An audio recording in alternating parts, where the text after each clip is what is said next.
VRK news. ఏపీలో కొత్త చట్టం అమలు. ఏపీలో తగ్గుతున్న జనాభా సాంద్రత. ఏపీలో నానాటికి తగ్గిపోతున్న యువ జనాభా. యువతలేని రాష్ట్రంగా ఆంధ్రప్రదేశ్. ఏపీలో సంతానోత్పత్తి పెంచాలని చంద్రబాబు బిగ్ ప్లాన్. సంతానోత్పత్తి పెంచేందుకు ఆంధ్రప్రదేశ్లో కొత్త చట్టం తీసుకొస్తున్న ఏపీ సీఎం చంద్రబాబుకు ప్రణాళిక సిద్ధం.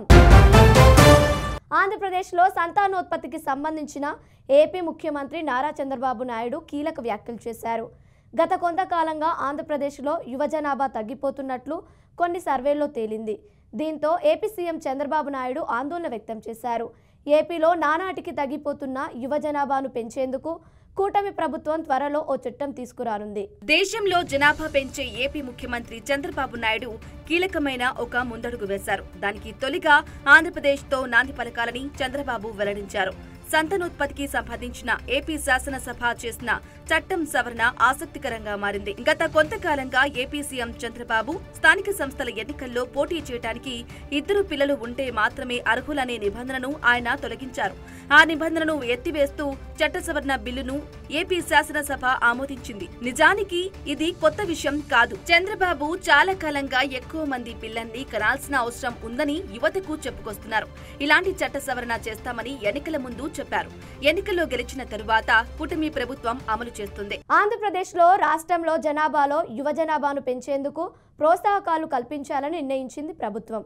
అందుకు తగ్గట్టుగా త్వరలో చట్టం చేయబోతోందని సీఎం చంద్రబాబు ప్రకటించారు. గత ఎన్నికల సమయంలో ఈ విషయం ప్రకటించిన చంద్రబాబు ఇప్పుడు అమల్లోకి తీసుకురానున్నారు. ఈ విషయాన్ని చంద్రబాబు తాజాగా అమరావతి పనుల పునఃప్రారంభంలో చెప్పారు. దేశంలో జనాభా పెంచేందుకు ముందుగా ఆంధ్రప్రదేశ్లోనే ఆ అడుగులు పడాలని అందుకు చంద్రబాబు ఓ చట్టం కూడా రూపొందించినట్లు తెలుస్తోంది. ఇప్పటికే గతంలో ఉన్న 2 పిల్లల చట్టాన్ని ఆగస్టు 7న రాష్ట్ర కేబినెట్ రద్దు చేసింది. స్థానిక సంస్థల ఎన్నికల్లో పోటీ చేయాలంటే 2 పిల్లల కంటే ఎక్కువ ఉండేలా త్వరలో ఓ చట్టం చేసేందుకు ఏపీ ప్రభుత్వం సిద్ధమవుతోంది.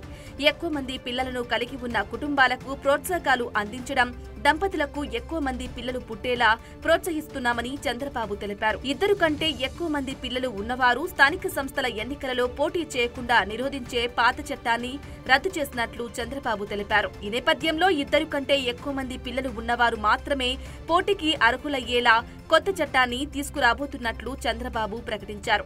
అనేక జిల్లాల్లో యువత ఇతర ప్రాంతాలకు, విదేశాలకు వలస వెళ్లిపోవడంతో గ్రామాల్లో వృద్ధులు మాత్రమే మిగిలి ఉన్నారని చంద్రబాబు తాజాగా వెల్లడించారు. ఇక ప్రపంచవ్యాప్తంగా దాదాపు అన్ని దేశాల్లో తెలుగు రాష్ట్రాల నుంచి యువత వలసలు వెళ్లిపోతున్నారు.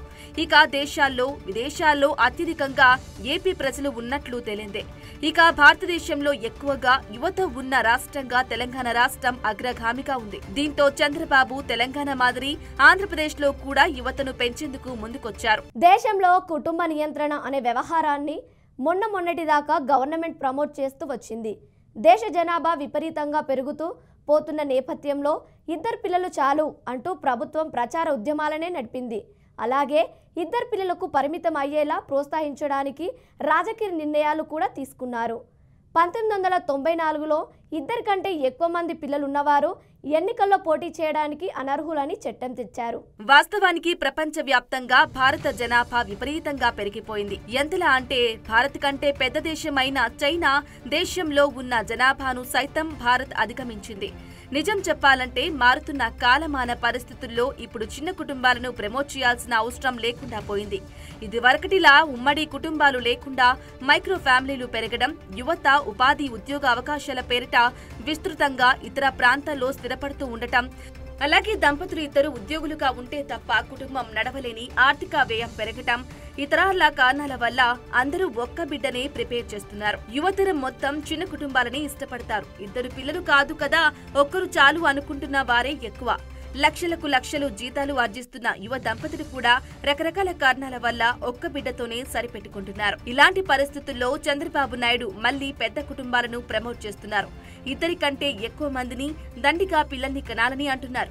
దేశంలోని యువ వనరులను తగ్గిపోతున్నాయని, వృద్ధుల సంఖ్య పెరుగుతోందని ఆయన అంటున్నారు. అయితే చంద్రబాబు తీసుకున్న నిర్ణయం స్థానిక సంస్థల ప్రతినిధుల అర్హతల విషయంలో ఈ చట్ట సవరణ హిందువుల సంఖ్య తగ్గిపోతున్నదని, పెరగాల్సిన అవసరం ఉందని వాదించే భారతీయ జనతా పార్టీ భావజాలానికి దగ్గరగా ఉండటం గమనార్హం. మనకు 2047 వరకు మాత్రమే జనాభా ప్రయోజనం ఉందని, 2047 తర్వాత ఏపీలో యువకుల కంటే వృద్ధులు ఎక్కువ మంది ఉంటారని ఆయన అంచనా వేశారు.